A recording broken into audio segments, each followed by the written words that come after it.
Hello বন্ধুরা, আমি Sudip and welcome to filmy retake. এই ভিডিওতে আমরা কথা বলবো বাংলা সিনেমার দুর্দশা নিয়ে। যে লজ্জাজনক পরিস্থিতি তৈরি হয়েছে, সেটা যে ধামা চাপা দেওয়ার চেষ্টা করা হয়েছে এবং বৃথা চেষ্টা করা হয়েছে, সেটা নিয়েও কথাবার্তা থাকবে। 15 আগস্ট এই সপ্তাহে বেশ কয়েকটা সিনেমা রিলিজ করে। তার মধ্যে 3টে হিন্দি সিনেমা ছিল এবং 2টি বাংলা সিনেমা ছিল।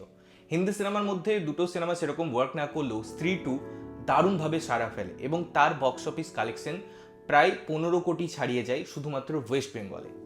বাকি বাংলা দুটো সিনেমা কিভাবে কি রকম ওয়ার্ক করলো সেটা নিয়ে কথাবার্তা থাকবে, তাদের ন্যাশনাল প্লেক্সের কালেকশন নিয়ে কথাবার্তা থাকবে। প্রথমে যদি আমাকে এই বাবলি সিনেমাটার কথা বলতে হয়, যে সিনেমাটার একটা মিক্স ব্যাগ রিয়াকশন ছিল। অনেকের কিছু জিনিস ভালো লেগেছে, আমার যেমন সিনেমাটার কোনো কিছু জিনিসই সেরকমভাবে ভালো লাগেনি।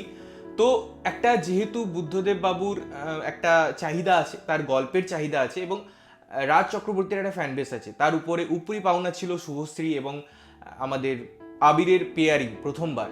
তো সব কিছু মিলিয়ে সিনেমাটা বেশ ভালো দিকেই এগোচ্ছিল এবং তার যদি আমি কালেকশনের কথা বলি, প্রথম সপ্তাহে প্রায় 17 লক্ষ টাকার কাছাকাছি বিজনেস করেছে, তার মধ্যে প্রিমিয়ার এক্সেট্রা ইনক্লুডিং। এবারে ন্যাশনাল প্লেক্সের বাইরেও যদি আমি কথা বলি, সেই অর্থে যে জায়গাগুলোই চলেছে সেগুলো তো এইখানে ইনক্লুডেড নয়, বাট বিজনেসটা একটা ঠিকঠাক, আমি বলছি না দারুণ বিজনেস, অসম্ভব ভালো বিজনেস করেছে। যেরকম রিভিউ ছিল তার পরিপ্রেক্ষিতে বা সিনেমাটা যেরকম হয়েছে তার পরিপ্রেক্ষিতে একটা ডিসেন্ট বিজনেস করেছে। দারুণভাবে তারা প্রমোশন করেছিল সিনেমাটার, প্রচুর খরচা হয়েছে প্রমোশনে। সেই দিকে যদি বলি, আবারও বলছি ডিসেন্ট একটা বিজনেস। এবারে আসি পদাতিক সিনেমাটার কথায়। তারও আগে বলবো যে যদি আমরা এটা ভাবি যে একটা পরিস্থিতি তৈরি হয়েছে পশ্চিমবঙ্গে, আপনারা প্রত্যেকেই সে সম্পর্কে অবগত এবং সেটা খুব নিন্দনীয় ঘটনা। আমরা বিভিন্ন মাধ্যমে বিভিন্ন জায়গায় সেটা নিয়ে উল্লেখ করছি, সেটা নিয়ে কথা বলছি এবং এরকম পরিস্থিতিতে সমস্ত কাজই করতে হবে, তার সাথে সাথে আমাদের এই আন্দোলনটাও চালিয়ে যেতে হবে, কারণ এরকম ঘটনা মেনে নেওয়া যায় না। এবারে অনেকে যারা বলছে যে এই ঘটনার জন্য সিনেমা একদম চলছে না, বাস্তবে কিন্তু পিকচারটা সেরকম নয় এবং তাই যদি হতো তাহলে পশ্চিমবঙ্গ থেকে স্ত্রী 2 15 কোটি টাকার বিজনেস করতে পারতো না। এবং এই যে ছেলে ভোলানো কথাবার্তা যে হিন্দি সিনেমা বিজনেস করছে, বাংলা সিনেমা বিজনেস করতে পারছে না, এগুলোতে আমি কার পিঠ চাপড়াচ্ছি, কেন এই ধরনের কথা বলছি আমি বুঝতে পারছি না। মানুষ যদি সিনেমা দেখতে চায় তারা যে কোনো ল্যাঙ্গুয়েজের সিনেমাই দেখবে এবং তারা যদি দেখতে না চায় তাহলে কোনো সিনেমাই দেখবে না। যেহেতু অডিয়েন্সটা বা এই কালেকশনটা বেঙ্গল থেকে উঠে আসছে, সুতরাং ধরে নিতে হবে তারা বাংলা সিনেমা রিজেকশন করে দিয়েছে। এবারে আমি যদি সৃজিতের কথা বলি, তার একের পর এক সিনেমা আমরা দেখেছি কিরকম খাজা সিনেমা তিনি তৈরি করেছেন। তার ফলে মানুষকে একবার বোকা বানানো যায়, তার যে নাম, তার যে ভ্যালু, তার যে ব্র্যান্ড ভ্যালু, সেটার ইনভেস্টমেন্ট করে 3বার মানুষকে হলমুখ করানো যায়। বাট মানুষ ঠকতে ঠকতে অডিয়েন্সেরও পিঠ দেওয়ালে ঠেকে গেছে এবং তারা সৃজিত মুখার্জিকে রিজেক্ট করেছে। এই সিনেমার বক্স অফিস কালেকশন কিন্তু সেটাই বলছে। সৃজিতের আমি যদি কথা বলি, তার সিনেমার কথা যদি বলি কয়েক বছরের, দেখবেন তিনি আইদার এনগেজমেন্ট করেছেন, ফ্যান ক্যাটার করেছেন, বাঙালির ইমোশন ক্যাটার করেছেন, অথবা তিনি যেটা করেছেন সেটা হচ্ছে এই যে ফেমাস কিছু লোক আছে তাদেরকে ক্যাটার করে তাদেরকে এনগেজমেন্ট করার চেষ্টা করেছেন। আপনারা যদি খুব ভালো করে দেখেন, ফেলুদার মতো সিরিজ তিনি বানিয়ে যাচ্ছেন। যে সিরিজ সৃজিত বানাক বা একজন রাস্তার থেকে উঠে আসা কোনো একটা লোক বানিয়ে দিক, যার কোনো পরিচালক হিসাবে আইডেন্টিটি নেই, তাও সেই সিনেমাটা লোকজন কিন্তু একটা ডিসেন্ট বিজনেস দিয়ে দেবে। আমরা তার এক্সাম্পল পাই রিসেন্ট যে ফেলুদাগুলো রিলিজ করেছে বড় পর্দায়, যে জঘন্যতম খাজা কাজ তৈরি হয়েছে, তারপরেও কিন্তু সিনেমাগুলো একটা বিজনেস পেয়েছে শুধুমাত্র এই ফেলুদা ব্র্যান্ড ভ্যালুটার জন্য। সৃজিত তারপরেও করেছেন যে একটা 22 শ্রাবণের নস্টালজিয়া ছিল, সেটার এনগেজমেন্ট করে তার প্রিকুয়েল তৈরি করছেন পুজোতে। বা কখনো তিনি উত্তম কুমারকে নিয়ে আসছেন বাঙালি নস্টালজিয়াকে আবার সুশ্রুতি দেওয়ার জন্য। আবার এবার তিনি মৃণাল সেনের সিনেমা বানাতে গিয়ে অর্ধেকটা পোর্শন শুধু সত্যজিৎ রায়কে দিয়ে দিয়েছেন, আবারও বাঙালিকে ওই সুশ্রুতি দেওয়ার জন্য। তাই এই সিনেমাটা, পদাতিক সিনেমায় কিছু কিছু জিনিস দারুণ, এটা অস্বীকার আমি এখনো করছি না এবং আমি রিভিউতেও বলেছি। আবার এটাও যদি দেখি, এটাকে একটা বায়োপিক বলা চলে না এবং আমাকে বুঝতে হবে যে এটা কিন্তু প্রথমে বলা হয়েছিল সিরিজ হিসাবে আসবে। সুতরাং সিরিজ এবং সিনেমার যে ফর্মেট হয় সেটা কমপ্লিটলি ডিফারেন্স।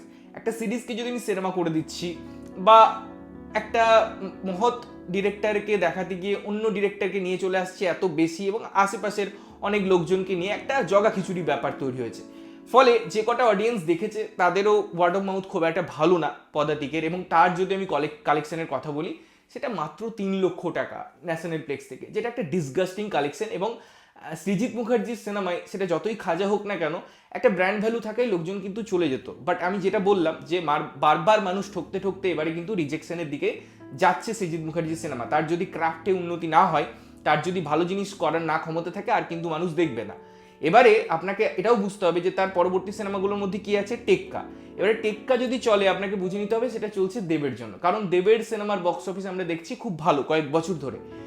আজকে সৃজিতের আমি যদি স্টার কাস্ট নিয়ে কথা বলি, ওই গুটি কয় ওদেরকে নিয়েই বারবার ঘোরাফেরা, সেই অনির্বাণ নয়, পরমব্রত নয়, প্রসেনজিৎ, এই ধরনের স্টার কাস্টে আপনি দেখবেন। একটা সিনেমায় তিনি দেবকে নিয়েছিলেন, সেখানেও অনেক কাস্টের মাঝে এত বছর তার দেবকে নিয়ে কাজ করার কথা মনে পড়লো না, আজকে হঠাৎ মনে পড়লো, কারণ তিনিও দেখছেন যে তার দেয়ালে পিঠ থেকে গেছে, অর্থাৎ মানুষজন এবারে তার কাজ রিজেক্ট করবে। সুতরাং একটাই অস্ত্র, বড় সুপারস্টারদের নিয়ে কাজ করি, তার দৌলতে যদি কিছু মানুষ আমার সিনেমা দেখে, আমি পরের প্রডিউসারকে, পরের ইনভেস্টরকে পিচ করতে পারবো যে আমার সিনেমায় কালেকশন উঠে আসছে। যতই আমরা বলে নিই না কেন যে আমরা অডিয়েন্সের জন্য সিনেমা বানাই না, নিজের জন্য বানাই, তাহলে আপনি নিজের জন্যই বানাবেন, এরকমই অডিয়েন্স কালেকশন দেবে। 3 লক্ষ, পরের সিনেমায় 2 লক্ষ, তারপরের সিনেমায় 10,000, এবং আমাদের মানে একটা লেজেন্ডারি সিনেমা যেটা বক্স অফিসে ন্যাশনাল প্লেক্সে কালেকশন করেছিল 2-3 হাজার টাকা, সেটাও হয়তো আপনি অ্যাচিভ করে নিতে পারবেন খুব তাড়াতাড়ি যদি এই ধরনের যায়। তো যাই হোক, এই কালেকশন খুব নিন্দনীয়, এবং এটাকে নিন্দা করার মতোই আমাদের জায়গায় নিয়ে যাওয়া উচিত, এবং কোনো এক্সকিউজ দেওয়া উচিত না যে ওই ঘটনার জন্য সিনেমা চললো না, বা সিনেমাটাকে ইনডাইরেক্টলি এইভাবে প্রমোট করা যে এই অবস্থায় বাংলা সিনেমা না দেখলেও চলবে। মানুষ এন্টারটেনমেন্টও করবে, যদিও সেটা করা না করা একান্ত মানুষের সিদ্ধান্ত, কে মানুষ করছে না করছে, কারণ তাদেরকে রেগুলার অফিসও যেতে হচ্ছে, তাদেরকে খাবারও খেতে হচ্ছে, তাদেরকে সব কিছুই করতে হচ্ছে, এবং এন্টারটেনমেন্টটাও একটা পার্ট অফ লাইফ। তো সেক্ষেত্রে কোন মানুষ কি দেখবে না দেখবে সেটাকেও বলে দেওয়ার দরকার নেই যে এটা করতে হবে না। কেউ যদি না করার থাকে এমনি করবে না, কারো যদি করার ইচ্ছা হয় সেটাও সে কিছু ভুল করছে না, সে মোরালি হয়তো সেই জিনিসটাকে প্রোটেস্ট করছে, বাট সবসময় তার পক্ষে সেই জায়গায় দাঁড়ানো সম্ভব নয়, তারও একটা ব্রেক চাই। এটা একটা মানুষের একটা প্রবৃত্তি, এটা মানুষ করবেই। তো যাই হোক, এই ছিল আজকের কথাবার্তা, এবং এর পরের ভিডিওতে আমি একটা লেটেস্ট ব্যাপার নিয়ে আলোচনা করব যে এই যে আরজি করের প্রভাব, সেটা টলিউড ইন্ডাস্ট্রিতে পড়েছে, এবং অনেকে মিটুর সম্পর্কে কথা বলছে, অনেক জায়গা থেকে অনেক ডিরেক্টরের নাম উঠে আসছে, সেই সমস্ত জিনিস নিয়ে কিন্তু আমি আলোচনা করব, ডিটেলসে আলোচনা করব। তাহলে দেখা হচ্ছে তোমাদের সাথে নেক্সট ভিডিওতে, ততক্ষণের জন্য ভালো থাকবে, সুস্থ থাকবে, এবং সবসময় ভালো জিনিস দেখবে। চ্যানেল যদি প্রথমবার দেখছো, লাইক, কমেন্ট, শেয়ার করতে হবে, সাবস্ক্রাইব করতে হবে, যাতে প্রত্যেকটা নোটিফিকেশন তোমাদের কাছে পৌঁছায়। ততক্ষণের জন্য টাটা।